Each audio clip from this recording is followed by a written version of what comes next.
Glória a Deus, vamos estudar a palavra. Se você trouxe Bíblia, abra em João capítulo 4. Nós vamos ler do versículo 28 ao 29. E eu quero, vou fazer um resumo de hoje de manhã e vou dar continuidade. Mas eu quero estudar sobre confronto. Quem gosta de ser confrontado aqui? Ninguém, né? Mas hoje Deus vai confrontar você. E o confronto de Deus traz bênçãos para as nossas vidas. Quantos creem nisso? É sobre isso que vamos tratar esta noite. Se você trouxe Bíblia, abra lá em João 4, versículo 28 e 29. Diz assim a palavra do Senhor: Então, deixando seu cântaro, a mulher voltou à cidade e disse ao povo: Venham ver um homem que me disse tudo o que tenho feito. Será que ele não é o Cristo? Vamos repetir o versículo 29 juntos? Venham ver um homem que me disse tudo o que tenho feito. Será que ele não é o Cristo? Estenda suas mãos assim em sinal de rendição total a Jesus e repita assim comigo: Senhor Jesus, eu marquei um encontro contigo esta noite. Senhor Jesus, eu abro meu coração para receber tudo aquilo que o Senhor tem para a minha vida. Fala comigo agora, em nome de Jesus, amém. O título da mensagem de hoje é o difícil encontro com nós mesmos. Eu creio que aquela mulher samaritana sai de casa e se dirige ao poço de Jacó, e ela esperava apenas encontrar água. Ela era um dia comum, ela era uma mulher comum, e ela fazia o trabalho ordinário, o trabalho comum, a toda dona de casa dos tempos antigos. Aquela mulher só estava querendo levar água para casa.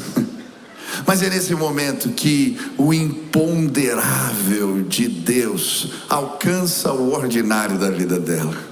Sabe, por vezes nós temos experiências poderosas com Deus, como quando estamos fazendo as coisas simples da vida. Por vezes Deus aparece, Ele cruza o nosso caminho, trombamos com uma nuvem de glória enquanto estamos fazendo comida, lavando roupa, tomando banho, fazendo o caminho de todo dia, indo para o trabalho, pondo as crianças para dormir. Sabe, eu creio que hoje e amanhã e depois de amanhã o imponderável de Deus vai alcançar a sua vida. Essa semana o imponderável de Deus me alcançou. Deus visitou o nosso ordinário. Eu estava colocando as crianças para dormir e eu lembro de falar para o Beni e para a Nina: olha, hoje vocês orem, porque eu creio que Deus vai falar com vocês. Peçam, se vocês crerem, Ele vai se revelar. No outro dia, a Nininha acorda, abraçada na Bíblia, e a Sil vê aquilo e fala: filha, por que você acordou assim, abraçadinha com a Bíblia? O que aconteceu?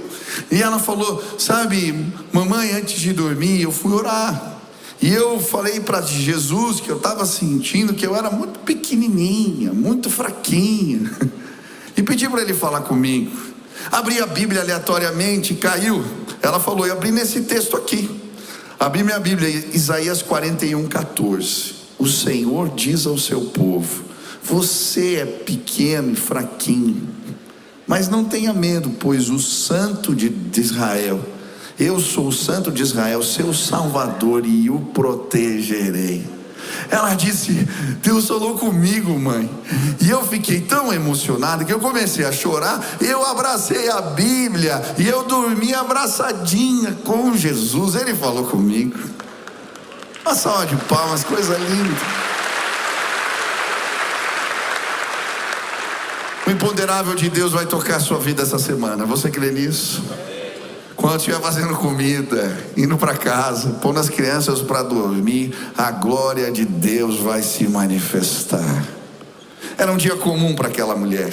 Deus se revela em dias comuns. E enquanto ela buscava água, o imponderável de Deus a alcançou. No poço de Jacó, ela encontra um rabi, mestre judeu, um homem que, se fosse como os outros, a evitaria, porque ela era mulher e samaritana. Mas Jesus não é como os outros, ele não fala como os outros, ele não age como os outros. Jesus conversa com ela, Jesus pede água à mulher, Jesus a ensina, Jesus se apresenta a ela como Cristo, como Messias, mas Jesus também a confronta. Na verdade, Jesus propõe a ela um difícil encontro com ela mesma. Ele diz: mulher, vai buscar seu marido. Ela diz: eu não tenho marido. Jesus disseste bem, porque tiveste 5, o que agora tem não é seu marido. Aquela mulher, diante do confronto com Jesus, sai correndo. Não, ela não está fugindo. Não, ela também não está amedrontada. Ela, na verdade, volta para os seus, para dizer: venham ver o homem que disse tudo o que eu tenho feito. Sabe, diante do confronto de Jesus, aquela mulher é transformada. E se não bastasse ela, a sua casa, os seus, os vizinhos, que escutam o testemunho dela, que homem é esse que transformou esta mulher? Ei, preste atenção, hoje você veio aqui para um encontro com Deus. Ele vai nos confrontar, e se aceitarmos o confronto de Deus, seremos abençoados. Sabe, eu queria propor um encontro para você essa semana. Você vai se convidar para jantar. Quem já fez isso? Você vai, escolhe o restaurante. Tem que ser um ambiente tranquilo. Prepare a mesa. Ponha 3 cadeiras, uma para você, uma para o seu eu e uma para Jesus. Sabe, eu queria propor um encontro, e nesse lugar do encontro, Deus vai te confrontar. Talvez você veio para esta casa hoje sem saber do que se tratava este culto. Hoje Deus vai te propor um difícil encontro com você mesmo. Quantos creem que o confronto de Deus traz bênçãos para nós? Eu gosto da história de Davi, contei aqui hoje cedo. Davi, ele tem um difícil encontro consigo mesmo. Na verdade, Davi havia feito algo terrível. Ele havia dormido com a mulher do seu amigo e feito um plano diabólico para matá-lo. É nesse contexto que Natã vai procurá-lo, o homem de Deus. E então, ele conta uma história para o rei. Rei, tinha um homem rico com 100 ovelhinhas, e tinha um homem pobre com apenas uma. Essa ovelhinha era tudo que ele tinha. Essa ovelhinha comia no seu prato, essa ovelhinha dormia na sua casa, essa ovelhinha era tudo para ele. Mas o homem rico, um dia recebendo uma visita, vai lá, para não matar uma de suas ovelhas, mata a ovelha daquele homem pobre. O rei Davi, ouvindo aquilo, fica indignado e diz: esse homem vai pagar pelo que fez. E então o profeta diz: este homem é você. E é o confronto de Deus que faz Davi se arrepender. Ele faz um dos salmos mais lindos, o Salmo 51, quando tem esse encontro com Deus e consigo mesmo. Sabe, muitas vezes não lidamos bem com os confrontos. Existe dentro de nós um instinto de autoproteção que nos impede de receber confrontação. Na verdade, queremos varrer a sujeira da vida debaixo do tapete e seguir adiante. Era por isso que aquela mulher ia ao poço meio-dia, a hora mais quente, para não encontrar outras mulheres, para não se deparar com olhares desconcertantes, para não ter que lidar com a situação.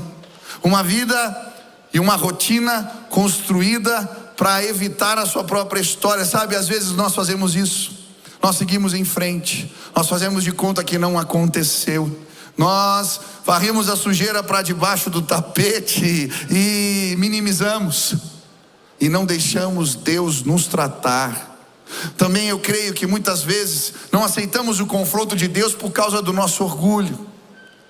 Nós cerramos os punhos. A Bíblia vai dizer em Provérbios 9 que o orgulhoso, o zombador, confrontá-lo é um desperdício.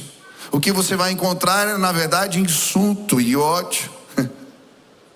Quantas vezes não nos deixamos tratar, porque nos falta discernimento. Esses dias eu estava preparando a palavra em casa e comecei a orar, porque estava difícil me concentrar. Eu não sei você, mas quando alguns problemas vêm, a minha mente fica às vezes atrelada àquilo, e eu estava dizendo: Senhor, está difícil, tem problemas para resolver, tem tanta coisa na igreja, tem pessoas para tratar. E aí abri a Bíblia pedindo ajuda e caiu em Provérbios 25 e dizia: como uma cidade sem muros é o homem que não sabe se controlar. Confronto de Deus. Resolve, faz o teu trabalho. Eu aceitei o confronto e no final do dia a mensagem estava pronta. Ei, preste atenção, não evite o confronto de Deus. Esse difícil encontro consigo mesmo e com o Senhor pode transformar a sua vida. Quantos creem que o confronto de Deus abençoa? Amém? Quantos querem ser confrontados por Deus? Levante as duas mãos. Feche os olhos, feche os olhos, feche os olhos. Fale: Deus, eu te dou autoridade para me confrontar. Revela, mostra o que eu preciso melhorar. Eu quero tudo o que o Senhor tem para a minha vida, em nome de Jesus. Eu quero falar sobre 4 bênçãos. 4 bênçãos que alcançaram aquela mulher e podem alcançar a sua vida também, se você aceitar o confronto de Deus. A primeira bênção é a descoberta da graça. Aquela mulher descobre a graça de Deus porque aceita o confronto de Jesus. Sabe, muitas vezes entendemos errado do que se trata a graça. A Bíblia, em 1 Pedro capítulo 4, versículo 10, vai falar da multiforme graça de Deus. A palavra é poikilos no grego, que significa multicolor. É como um fio. Na época, essa palavra era usada para os tecidos, para as roupas que eram feitas com os fios coloridos. Na verdade, aquela mulher, quando aceita o confronto de Deus, ela é coberta com o cobertor colorido da graça. São várias as formas que a graça de Deus se manifesta aqui. Primeiro, através do itinerário de Jesus. O texto diz: era necessário passar por Samaria. Em um primeiro momento eu achei que essa necessidade tinha a ver com um problema geográfico. Jesus estava na Judéia, estava indo para Galiléia, no meio Samaria. Era necessário passar por Samaria. Mas o texto, a história vai mostrar que havia um caminho alternativo. A maioria dos judeus recorria a esse caminho para não ter que lidar com a hostilidade dos samaritanos. Jesus, quando diz era necessário passar por Samaria, na verdade ele está falando de uma agenda divina. Era necessário estar ali, era necessário confrontar aquela mulher, era necessário. Sabe, eu creio que por vezes Deus cruza o caminho das nossas vidas. O confronto de Deus acontece quando o vizinho bate a porta, quando a esposa te chama para conversar, quando pessoas te alertam: esse caminho não é bom para você. Mas muitas vezes a gente toca o mensageiro embora. A gente fica com raiva, como os reis do passado puseram tantos na cadeia, os perseguiram. Ei, não persiga o mensageiro. Ele está dizendo algo que pode abençoar na sua vida. Talvez você chegou aqui e hoje Deus me colocou aqui como um mensageiro para dizer: este caminho não é bom para você. Eu lembro de um dia que alguém marcou um horário comigo. Ele não veio pedir ajuda nem conselhos, ele veio me confrontar. Eu dou graças a Deus por aquele confronto, porque abençoou demais a minha vida. Conversão é isso, nós vamos num caminho, Deus invade o nosso itinerário e então a gente muda de rota. Ei, preste atenção. Deus me trouxe aqui para dizer para você que o caminho que você tem procurado não é bom. Existem situações na sua vida que podem melhorar se você aceitar o confronto de Deus. Mas a graça do Senhor também é manifestada nessa história através das barreiras de rejeição que Jesus cruza para abençoar aquela mulher. Ela era samaritana, ela era mulher, ela tinha tido 5 maridos. Agora o homem que ela tinha era um parceiro que não era seu marido. Ela não tinha boa reputação. Para aquele tempo, falar com aquela mulher já era algo absurdo. Mas Jesus, ele pede água para ela, ele conversa com ela. Sabe, muitas vezes confundimos rejeição com confronto. O confronto de Jesus deu certo porque ele aconteceu num ambiente de aceitação. Ele pede água, ele conversa, mas mesmo assim ele confronta. Ei, preste atenção, essa casa está aberta para todos, podem vir, podem chegar, todos somos pecadores, você é bem-vindo aqui. Jesus se assentou com publicanos, com pecadores, ele se assentou à mesa, mas ele nunca deixou de os confrontar. Preste atenção, nesta casa você vai ser confrontado por Deus. Nesta casa nós vamos ensinar o que a palavra diz. Isso não quer dizer que você não é aceito. Isso quer dizer que neste lugar nós cremos que os propósitos de Deus aplicados na nossa vida podem nos trazer um futuro melhor. Aqui nós reconhecemos que somos falhos, e quando aceitamos e entendemos que o confronto de Jesus não é rejeição, somos cobertos pela graça de Deus. Pessoas serão cobertas com esta graça hoje. Aceite o confronto de Deus. Agora essa cobertura de graça também é manifestada através de um outro gesto. Jesus, a Bíblia não deixa claro se Jesus bebe a água. A mulher sai correndo, deixa o cântaro para trás. Chegam os discípulos na sequência, oferecendo comida para Jesus, e ele diz: a minha comida é fazer a vontade do Pai. Ele não come, ele não bebe nada.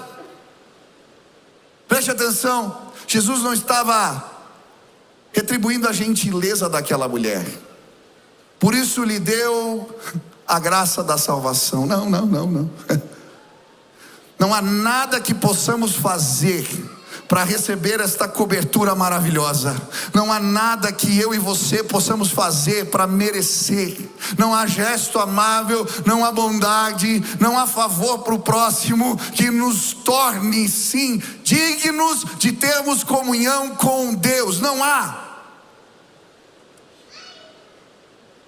Jesus marcou um encontro com aquela mulher, que talvez os outros acreditassem ser a pior, para mostrar a todos que a salvação é uma oferta de graça maravilhosa que Deus concede àquele que crê. Hoje eu vim te apresentar aquele que pode dizer tudo o que você tem feito, e mesmo assim dizer: eu vou te apresentar o Pai, eu vou pegar o cobertor da minha graça e vou te cobrir, porque Ele foi ao madeiro, Ele morreu por nós, Ele pagou um alto preço. Hoje pessoas serão cobertas com esse cobertor colorido, pessoas vão descobrir a graça de Deus nesse lugar. Quantos desejam isso? Aleluia. A segunda bênção que alcança essa mulher diante do confronto de Jesus é a bênção do dom de Deus. E muitos não entendem que dom é esse. O que é a água viva que Jesus está falando? E a Bíblia vai nos ensinar em Atos 2, Pedro explica que o dom de Deus é o Espírito Santo. Ele é a água viva.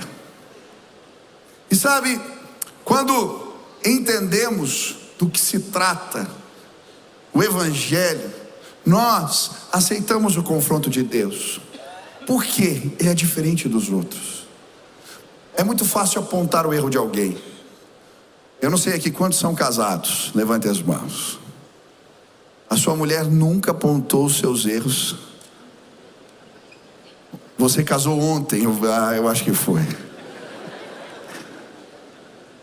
A verdade é que quanto mais perto estamos, mais fácil de perceber o erro do outro.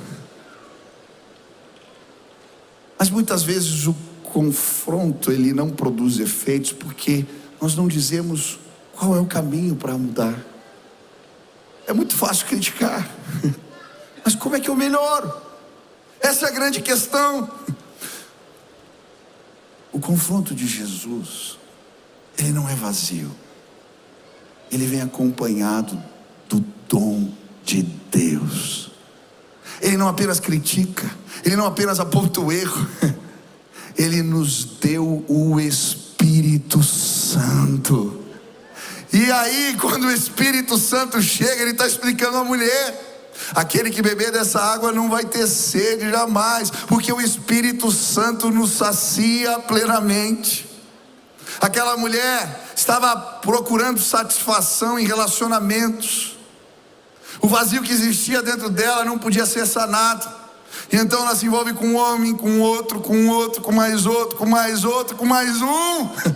E ela continuava insaciada, insatisfeita. Ei, em Jeremias capítulo 2, a Bíblia vai falar que o povo de Deus havia cometido uma loucura, trocado Deus, o manancial de águas vivas, por cisternas rachadas e vazias. E eu vejo muitas pessoas fazendo isso. Elas sobem escadas de joelhos, elas participam de rituais macabros, elas têm vícios que as consomem. Ainda na igreja existem pessoas viciadas em pornografia, no sexo desenfreado, gente viciada em mentira, gente que usa entorpecentes porque não entendeu do que se trata o dom do Espírito. Hoje, se você aceitar o confronto de Deus, você vai receber o Espírito Santo. E quando ele chega, nos tornamos plenamente satisfeitos. Eu lembro do dia que eu encontrei o Espírito Santo. Eu era um adolescente, eu tinha as minhas paixões, mas Senhor Jesus, Ele capturou o meu coração. Quando eu fui tomado pelo Espírito Santo, eu me senti tão alegre, tão feliz, que eu, como aquela mulher, queria contar para todo mundo. Ei, existe uma satisfação que você não conhece. O Espírito Santo, ele produz em nós uma nova natureza. Conseguimos mudar porque agora as virtudes de Deus são compartilhadas conosco. E esse é o fruto do Espírito: bondade, benignidade, mansidão, domínio próprio. Ei, você precisa ser cheio do Espírito Santo. Existem crentes antigos que estão vivendo em pecado. Eles sabem o que é certo e errado, mas pararam de acreditar que podem mudar. Por quê? Pararam de fechar a porta do quarto, pararam de ter um encontro consigo mesmo na presença de Deus, pararam de buscar uma vida cheia do Espírito Santo. Ei, preste atenção, hoje volte para sua casa, se tranque no seu quarto e saia de lá cheio do Espírito Santo, e a sua vida vai mudar. Eu não quero mais sair para trabalhar sem estar cheio do Espírito Santo. Eu não quero dirigir uma reunião sem estar cheio do Espírito Santo. Eu não quero dirigir a minha família sem estar cheio do Espírito Santo. Porque quando o Espírito Santo não governa, a minha carne se manifesta. Eu falo do jeito errado, eu brigo, eu machuco as pessoas, eu minto, faço coisas que eu tenho vergonha.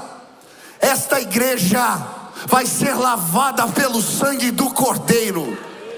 Eu vi Deus nos mostrando pessoas limpando os tapetes desta igreja com água e sabão.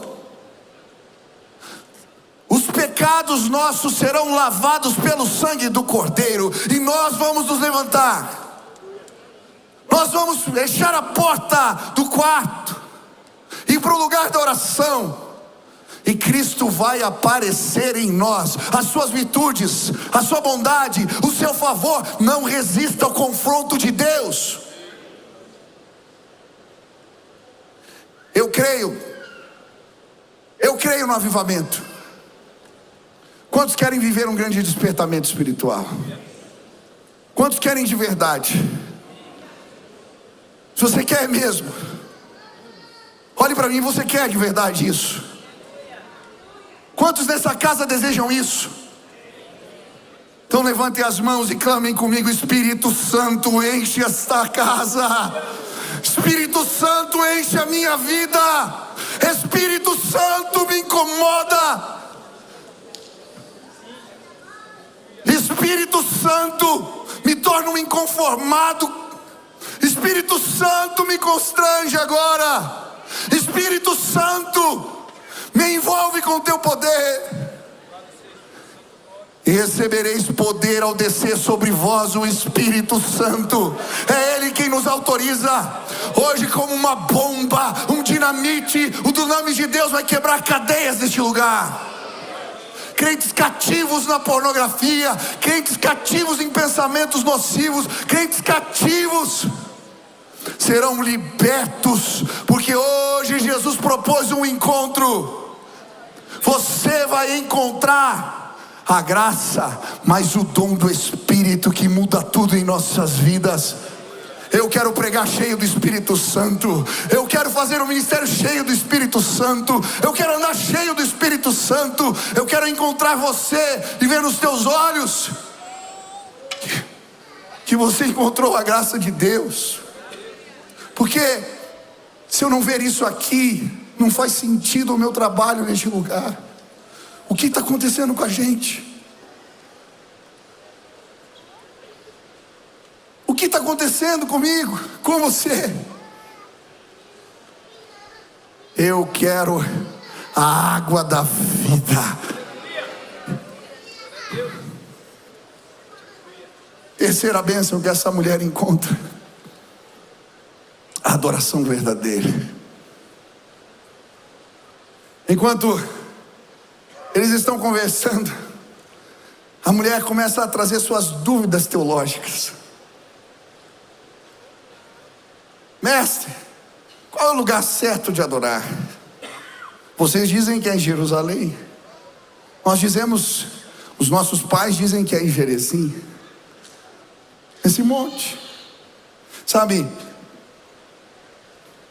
os samaritanos, eles surgiram de uma cisão no meio do povo de Israel. O reino se dividiu, norte e sul. Em meados de 700 a.C., os assírios dominam aquela região de Israel. E então, esse povo é dominado. E a estratégia dos reis da Síria era misturar os povos, para descaracterizar a sua identidade cultural. Eles pegam 5 outros povos, mandam para aquela região, e surgem os samaritanos, que era esse povo misturado, com crenças misturadas. Depois, 580 mais ou menos antes de Cristo, agora a região do sul de Israel, que a capital era Jerusalém, é dominada. Vem Nabucodonosor, a maioria desse povo é enviado para o exílio. A estratégia de Nabucodonosor era outra, era criar um polo de inteligência mundial. Então ele pegava o melhor de cada terra e levava para a Babilônia. Como aconteceu, como as profecias de Jeremias haviam previsto, depois de cerca de 70 anos, aquele povo retorna para construir o templo. Você vai ler isso em Neemias, em Esdras. E aí, o que acontece? Quando eles chegam para reconstruir o templo, aquele povo, os samaritanos, que eram vizinhos, que ali estavam, se oferecem para participar da construção. Mas eles tinham uma crença misturada, uma crença diferente, e os líderes os rejeitam. E então eles se indignam e começam a tentar embargar a obra. Passam-se os anos e, magoados, eles constroem um templo em Gerezim. Era na verdade uma nova religião que eles fundam. Era isso que estava acontecendo. Agora aquela mulher está perguntando: qual é o lugar melhor, o lugar certo de adorar? Jesus fala: a salvação vem dos judeus, mas Deus é Espírito. E a verdadeira adoração tem a ver com aqueles que o adoram em espírito e em verdade. Sabe, O que Jesus está ensinando é que a adoração verdadeira, ela vai além dos ritos, ela ultrapassa os lugares sagrados. A oração verdadeira, ela é fruto de um confronto com Deus, que gera um senso dentro de nós do pecado, que nos faz entender a graça, e que agora se manifesta no meio do povo, porque aqueles que foram restaurados, redimidos, sabem o que isso representou, e por isso adoram em espírito e em verdade. Eu creio que nesse lugar vai haver uma adoração verdadeira que vai tocar os céus,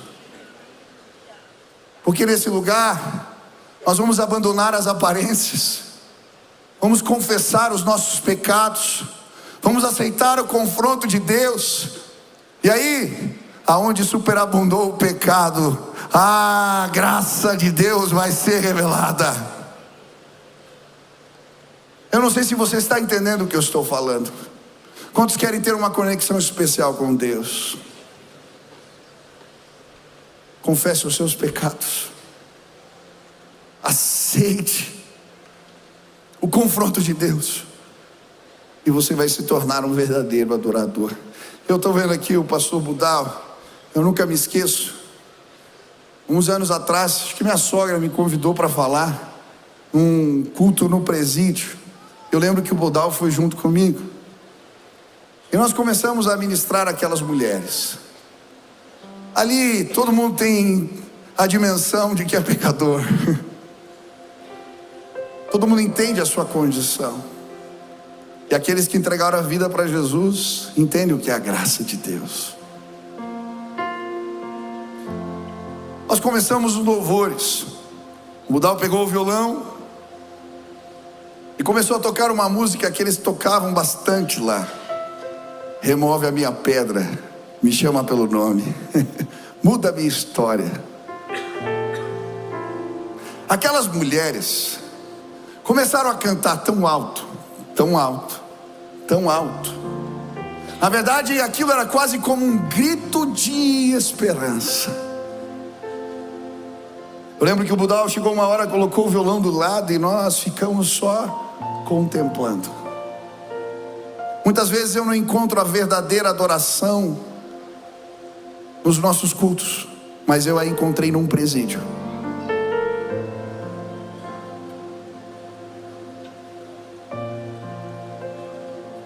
Eu gostava de ir no ministério de adolescentes, na hora de pôr os meninos para dormir. Quem já trabalhou no acampamento de adolescentes? Eles não dormem. Então eu mudei a estratégia, começamos a fazer cultos. Eu pegava o violão e na hora de dormir começava a orar. Eu lembro de um retiro, eu e mais 2 cantando. Os meninos me ignoravam, mas de repente um foi tocado pela graça.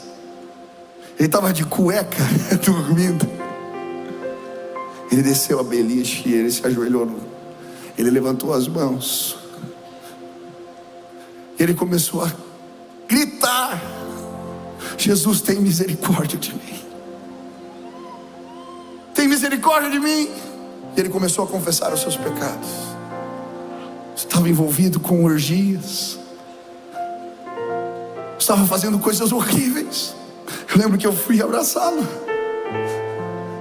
mas aqueles meninos, outros que estavam no quarto vendo a verdadeira adoração, começaram a descer das beliches.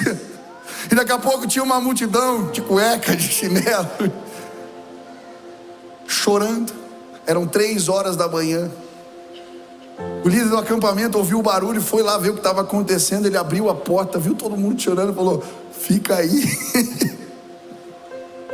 Sabe o que aconteceu no outro dia? Eram chalés. Os meninos contaram o que estava acontecendo dentro do nosso quarto. No outro dia apareceu o líder do outro quarto com mais uma turma. Eu sei que no final da semana tinham quase 100 pessoas ali no nosso quarto, porque havia uma adoração verdadeira ali naquele lugar.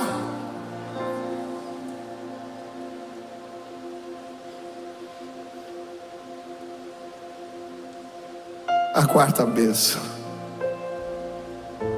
Quando aceitamos o confronto de Deus, o nosso testemunho se torna em um testemunho transformador. Aquela mulher não sabia teologia. Ela tinha aprendido algumas coisas com Jesus ali na beira do poço. Ela nunca tinha pregado. Ela não sabia explicar muitas coisas da palavra. Mas ela sai e procura os seus para dizer: ei, venham ver um homem que disse tudo o que eu tenho feito. As pessoas dizem: ela? O testemunho daquela mulher faz Jesus ficar naquela cidade mais 2 dias. E a Bíblia diz que muitos samaritanos têm um encontro com a graça de Deus. Porque não há nada mais poderoso, nada que fale mais ao coração de alguém do que um testemunho de alguém que estava quebrado e foi restaurado pela graça e pelo favor de Deus. Eu gosto de Mateus 12. Quem esmagará a cana quebrada? Quem apagará o pavio que fumega? A cana quebrada não servia para nada, nem para reter água, nem como vara de medir. O pavio que fumega, naquela época eles iluminavam as casas usando lamparinas. Pegavam um chumaço de linho, mergulhavam no óleo e colocavam ali como combustível para iluminar as casas. Mas quando o combustível acabava, só ficava aquele pavio fumegante que não servia para nada. A Bíblia vai apresentar Jesus como aquele que restaura a cana quebrada e reacende o pavio que fumega. Ele pode consertar a vida daquela mulher. Ele pode consertar a vida do endemoniado gadareno, que se cortava, que se machucava. Ele consertou a vida de Maria Madalena, que era atormentada por espíritos malignos. Aquela mulher vivia curvada. Ele transformou a minha vida. Ele transformou a de muitos neste lugar. Ei, preste atenção. Nós vamos chacoalhar esta cidade com o poder de Deus. Porque nesse lugar pessoas aceitaram o confronto de Jesus. E agora podem contar um testemunho de transformação.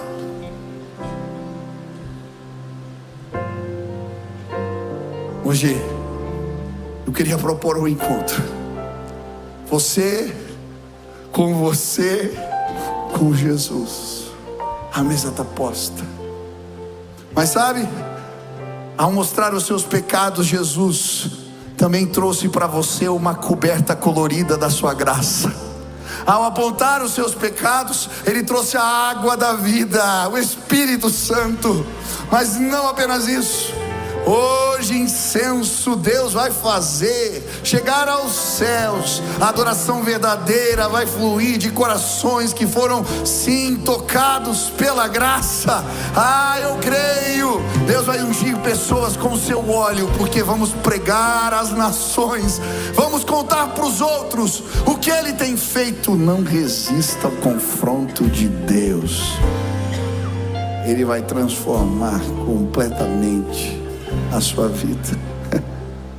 Aceite e seja abençoado.